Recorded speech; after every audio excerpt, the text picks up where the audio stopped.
Hello student, welcome to success sign. तो आज हम लोग दो टॉपिक पढ़ेंगे।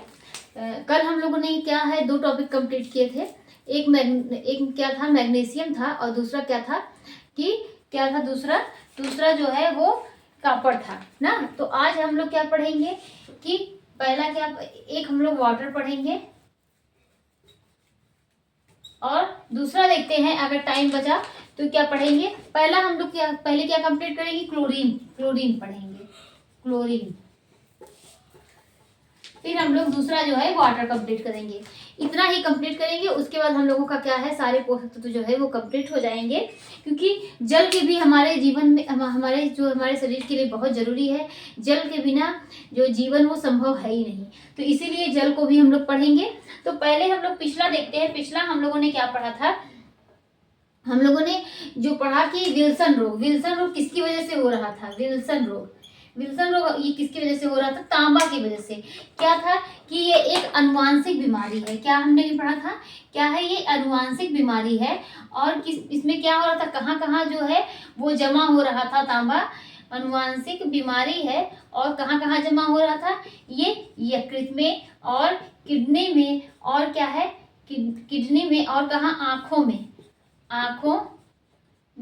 क्या है, तांबा जमा होने लगता है। किसकी अधिकता से हम लोगों ने पढ़ा था कि तांबा की अधिकता से विल्सन रोग होता है। ये एक अनुवांशिक बीमारी है जो हमारे यकृत में, किडनी में और आंखों में तांबा जमा होने लगता है, जिससे इसकी क्रियाशीलता क्या होती है, वो प्रभावित होती है या इसकी क्रियाशीलता समाप्त हो जाती है। अब हम लोग उसके बाद हम लोग दूसरा क्या देखे थे, मैंकी सिंड्रोम। क्या हम लोगों ने देखा था, मैंकी सिंड्रोम,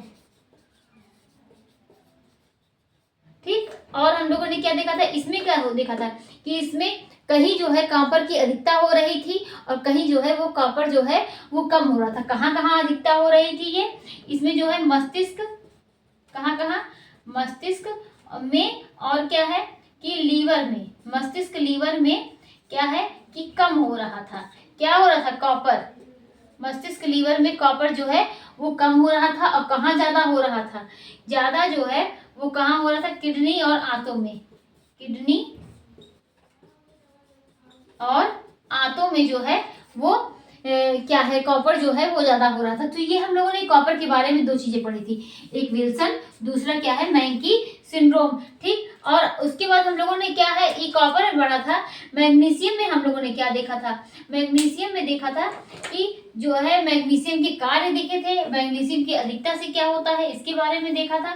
तो मैग्नीशियम के बारे में हम लोगों ने काफी चीजें पढ़ी थी। मैग्नीशियम किसकी वजह से अधिक होता, किसकी वजह से इसकी कमी होने लगती है, इन सब के किसकी वजह से इसकी अवशोषण क्षमता में बाधा पहुंचती है, ये सब हम लोगों ने मैग्नीशियम के बारे में देखा था। अब आज हम लोग क्या देखेंगे, पहले क्या देखते हैं, क्लोरीन के बारे में। क्या स्टार्ट करते हैं, क्लोरीन। ये क्लोरीन क्या होता है, क्लोरीन जो होता है ये भी क्या होता है, हर एक कोशिका में जो है क्लोरीन वो प्रेजेंट होता है। ये क्या है, पहले ये भी एक माइक्रोन्यूट्रिएंट है, ये भी क्या है, अकार्बनिक तत्व है। और क्या है कि ये भी जो है ये माइक्रोन्यूट्रिएंट जैसा सूक्ष्म मात्रिक पोषक तत्व है। और क्या है, ये खनिज है ना। तो इतना हम लोग जानते ही हैं, जैसा कि हम लोगों ने हर हर उसमें रखा है। अब हम लोग क्या देखेंगे कि ये भी हर एक कोशिका के में प्रेजेंट होता है। किसमें, हर एक कोशिका में प्रेजेंट होता है, हर एक कोशिका में प्रेजेंट होता है। तो हम लोगों ने क्या देखा, क्लोरीन जो है ये क्या होता है कि जितनी कोशिकाएं हमारे शरीर में होती हैं ये सब में क्या होती हैं, प्रेजेंट होती है ना। और क्या होता है, ये हर एक कोशिका में प्रेजेंट होता है। ये जो है सोडियम के साथ मिलकर, ये किसके साथ मिलकर, सोडियम के साथ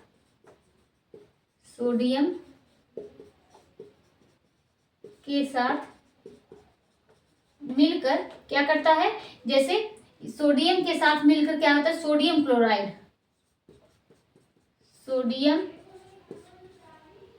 क्लोराइड बनाती हैं,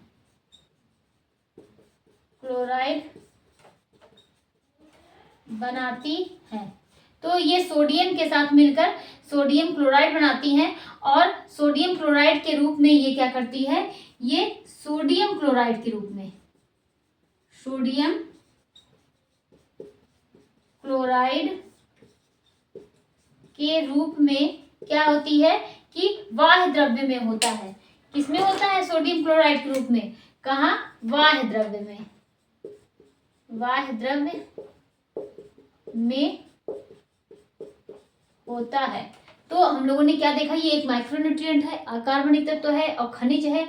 ये एक कोशिका में, ये हर एक कोशिका में प्रेजेंट होता है और ये सोडियम के साथ मिलकर सोडियम क्लोराइड बनाती है और सोडियम क्लोराइड के रूप में कहाँ, वाह्य द्रव्य में। और किसके साथ, देखिए ये पोटेशियम, ये जो है पोटेशियम के साथ मिलकर, पोटेशियम के, यहाँ देखिए क्लोरीन भी बोल सकते हैं, इसको क्लोराइड भी बोलते हैं ना। पोटेशियम के साथ मिलकर पोटेशियम क्लोराइड के रूप में, पोटेशियम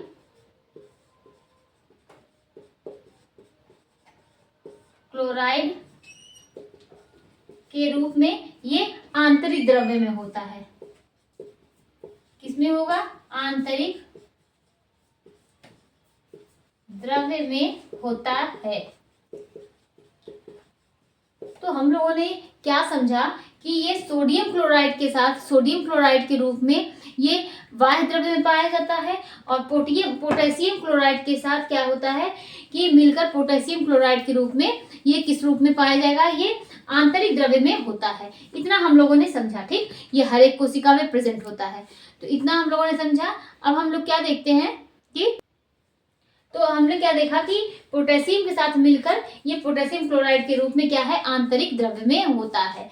अब आगे हम लोग क्या और नोट करते हैं, इसमें देखिए अर्थात क्या करता है, अर्थात इसमें लिखिए और अपने शब्दों में समझने के लिए इसको, कि ये क्या करता है, क्लोरीन सोडियम के साथ, सोडियम के साथ क्या है, वाह्य द्रव्य में, और क्या, और किसके साथ, पोटेशियम के साथ, किसके साथ, पोटेशियम के साथ ये आंतरिक द्रव्य में पाया जाता है। किस द्रव्य में, आंतरिक द्रव्य में पाया जाता है। तो हम लोगों ने क्या देखा, ये पोटेशियम के साथ मिलकर पोटेशियम क्लोराइड के रूप में, देखिए इसको हम लोगों ने क्या समझा, किसके साथ मिलकर ये आंतरिक द्रव्य में पाया जा रहा है, किसके साथ मिलकर ये बाह्य द्रव्य में पाया जा रहा है। तो इसको समझते हैं, ये सोडियम के साथ मिलकर सोडियम क्लोराइड बनाती है, क्लोरीन क्लोराइड, ये इसको समझते हैं कि सोडियम के साथ मिलकर सोडियम क्लोराइड बनाती है और सोडियम क्लोराइड के रूप में कहाँ पाया जा रहा है, वाह्य द्रव्य में। पोटेशियम के साथ मिलकर पोटेशियम क्लोराइड बनाती है, पोटेशियम के साथ मिलकर पोटेशियम क्लोराइड के रूप में कहाँ पाया जा रहा है, आंतरिक द्रव्य में। तो वही चीजें यहाँ पर लिखी हैं, लेकिन शॉर्ट फॉर्म में लिखी है, क्लोरीन सोडियम के साथ वाह्य द्रव्य में और पोटेशियम के साथ कहाँ, आंतरिक द्रव्य में पाया जाता है। अब हम लोग आगे देखते हैं कि इसके कार्य क्या है, किसके, क्लोरीन के, या क्या है कि क्लोराइड के, इसके क्लोरीन के या क्लोराइड के कार्य क्या है।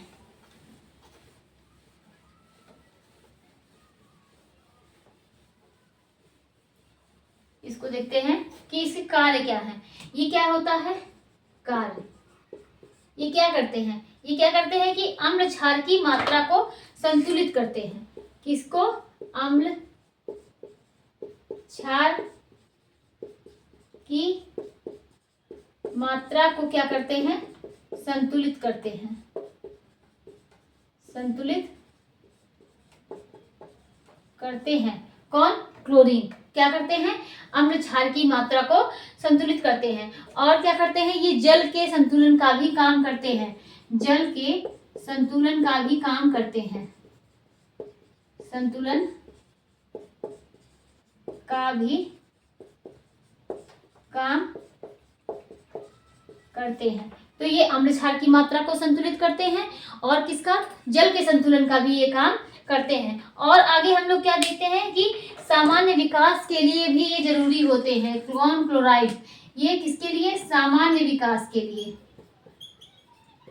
सामान्य विकास के लिए जरूरी, के लिए जरूरी, सामान्य विकास के लिए क्या होते हैं? जरूरी होते हैं। एंजाइम को क्रियाशील बनाने में ये एमाइलेज एंजाइम को क्या होते हैं? एंजाइम को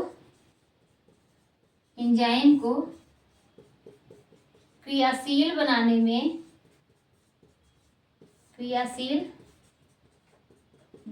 में, क्या होते हैं? एमाइलेज एंजाइम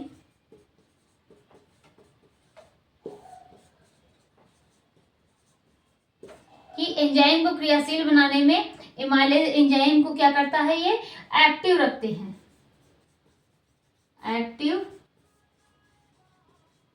हैं, तो हम लोगों ने क्या देखा कि कौन? क्लोरीन या क्लोराइड ही बोलिए, कि क्लोरीन जो है ये एमाइलेज एंजाइम को, ये क्या करते हैं? एंजाइम को क्रियाशील बनाने में किसको एक्टिव रखते हैं? एमाइलेज एंजाइम को क्या करते हैं? क्लोरीन जो है ये एक्टिव रखते हैं। और हमारे आमाशय में, कहाँ? हमारे आमाशय में HCl क्या होता है? इसका फुल फॉर्म हाइड्रोक्लोरिक अम्ल। क्या है? हाइड्रोक्लोरिक अम्ल। HCl क्या होता है? इसका फुल फॉर्म हाइड्रोक्लोरिक अम्ल। हमारे आमाशय में HCl को बनाने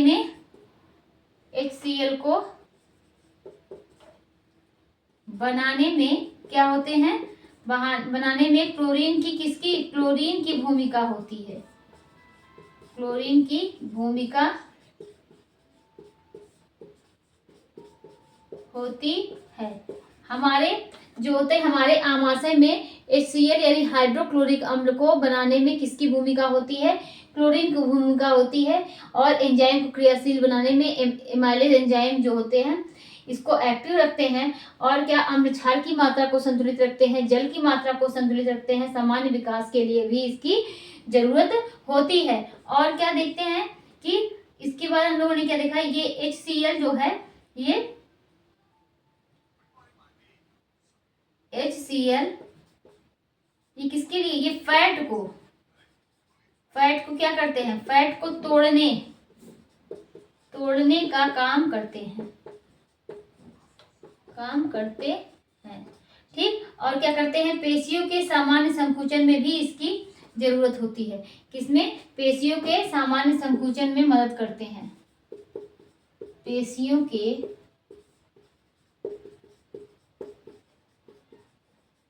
सामान्य संकुचन में मदद करते हैं। तो हम लोगों ने क्या देखा कि ये पेशियों के सामान्य संकुचन में मदद कर रहे हैं। और क्या होता है कि ये जो होते हैं, ये हमारे आमाशय में HCl यानी हाइड्रोक्लोरिक अम्ल बनाने में क्लोरीन की भूमिका होती है। HCl जो है ये फैट को तोड़ने का काम करते हैं। तो इतना, और पेशियों के सामान्य संकुचन में मदद करते हैं। ये किसका कार्य है? क्लोरीन के कार्य हैं। किसके कार्य हैं? क्लोरीन के कार्य हैं, ठीक। अब आगे हम लोग देखते हैं क्या इसकी कमी से क्या होता है।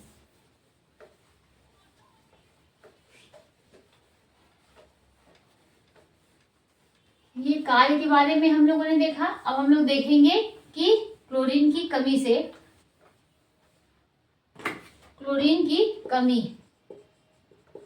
इसकी कमी से क्या होता है ये देखेंगे कि डायरिया यानी उल्टी दस्त की लगातार स्थिति अगर जब बनी है, यानी डायरिया जब रहेगा या उल्टी दस्त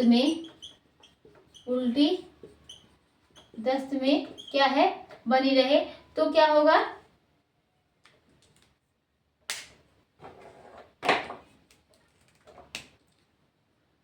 अगर इसकी कमी है डायरिया या मतलब अगर किसकी कमी है कि अगर जो है क्लोरीन की कमी होने पर क्या होगा, या तो इसकी क्लोरीन कमी होने पर डायरिया या उल्टी दस्त में इसकी और भी कमी हो जाएगी, या इसकी कमी होने पर इसकी संभावना डायरिया की स्थिति आ सकती है।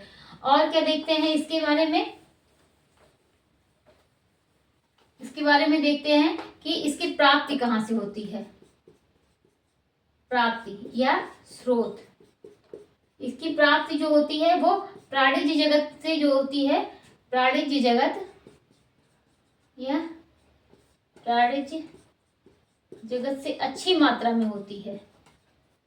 अच्छी मात्रा में कौन कौन से इसमें अच्छी क्या होते हैं, और क्या इसके अवशोषण कहाँ होते हैं, अवशोषण जो होते हैं, और क्या विसर्जन ना।